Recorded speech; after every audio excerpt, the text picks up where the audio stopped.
Welcome back to the channel. In today's video we're going to be reviewing my Mamiya 7 150mm lens. So if you're new to the channel, you probably don't know that I've been shooting with this camera for about a year now, and I'm now in a position where I kind of feel like I can pass on some good feedback and thoughts on this camera system for you to consider. So like I said, I've been shooting with this camera for about a year, and if you haven't seen any of those videos where I've been shooting out in the field, then I encourage you to check those out.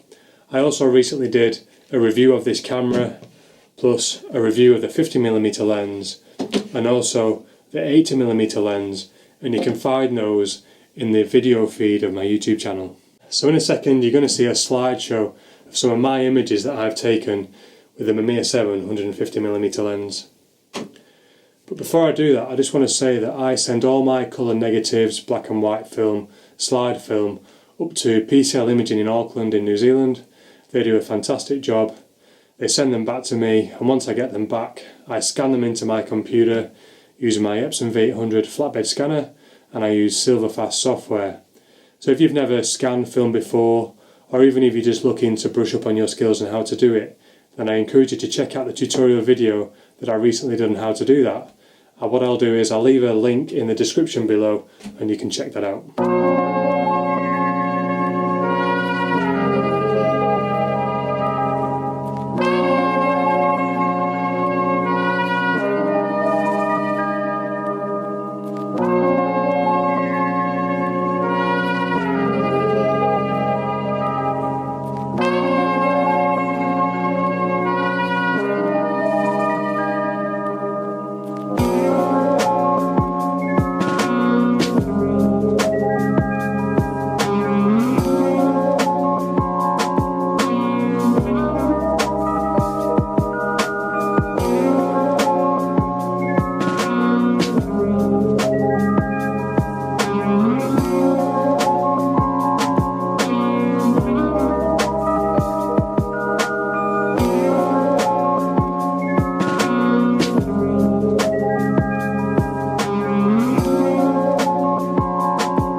So I hope you enjoyed that slideshow, and if you would like to know some of the film stocks that I use to create some of those images, what I'll do is, in the description section down below, I'll leave a list of the film stocks that I use so you can go and check those out. So in terms of the build quality of this lens, it is mostly all metal.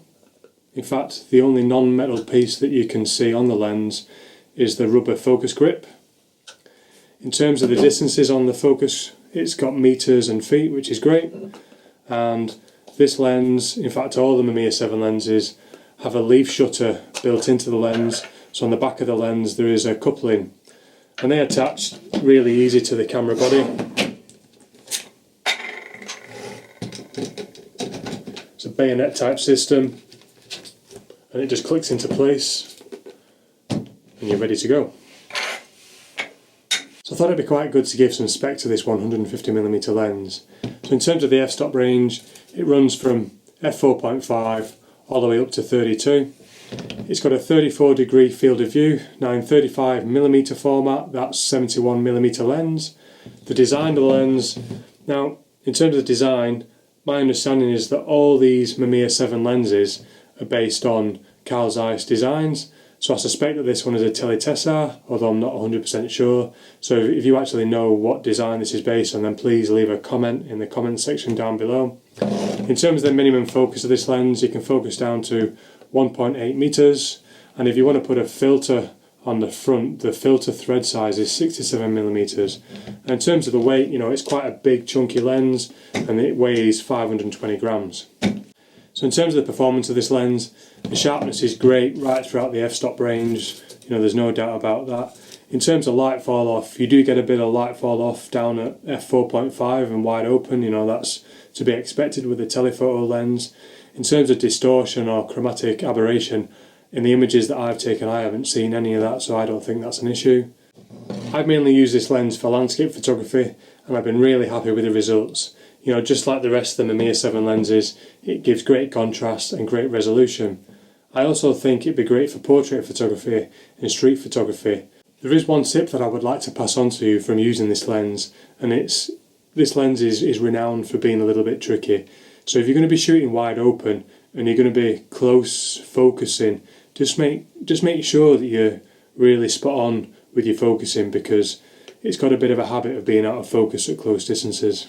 But that being said, I've had some fantastic landscape images out of this lens, and I'm sure you will too. So that brings us towards the end of this video. You know, if you'd like to see some more videos of me shooting out in the field with this camera system, or even if you want to see some of the gear reviews I've done, or even if you want to check out some of the tutorials that I've done, then I encourage you to do so, and you'll find those videos in my YouTube channel. So that's it, thank you for tuning in, and I hope to see you next time. Bye for now.